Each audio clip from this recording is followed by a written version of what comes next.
Je le fais parce que l'Afrique souffre. Et les Africains, on est là, on ne peut rien faire. Dire qu'on ne veut pas faire quelque chose, c'est faux, hein? Mais on n'y arrive pas.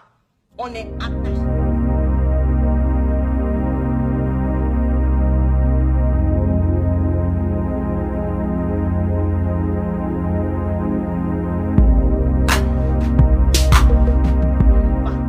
On est attaché. Voilà. On dit que c'est les Africains qui font envoûtement. C'est faux, hein? Le blanc a fini avec envoûtement. Le blanc a fini avec nous pour ça. Je parle de quoi maintenant?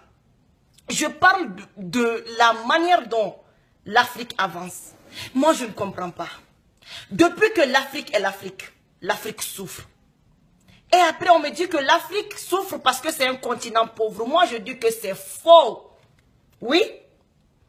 Pour tous les Occidentaux, pour tous les Américains qui me regardent, je dis que c'est faux.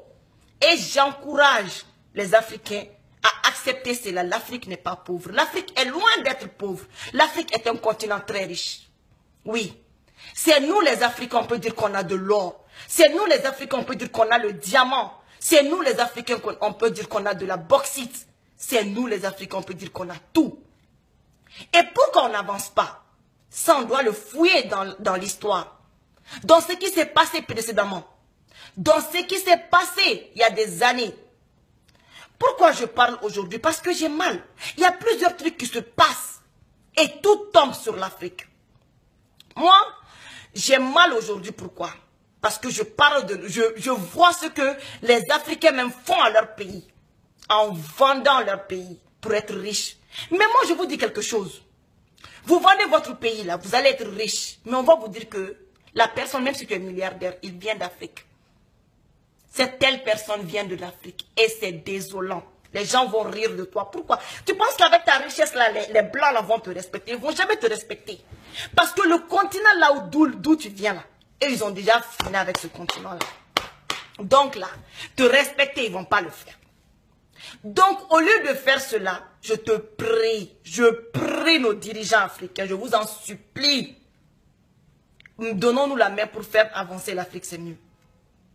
À ce qui concerne mon pays, on est en train de dire partout, par-ci, par-là, que au Mali, c'est un problème entre les ethnies. Moi, je dis que c'est faux. Il n'y a jamais eu de problème d'ethnie au Mali. Ça, jamais.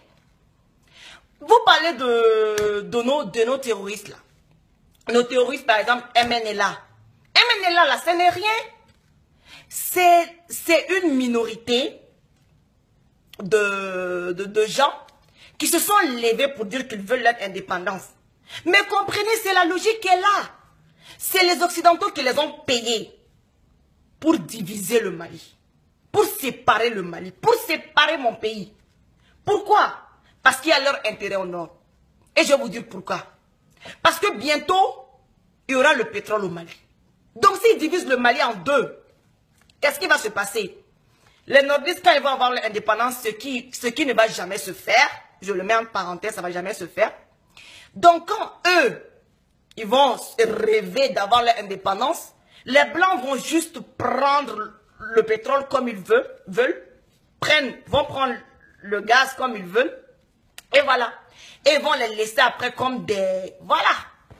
Donc, ce qui veut dire que le problème du Mali, ce n'est pas racial. Le problème, ce n'est pas ça. Loin de là.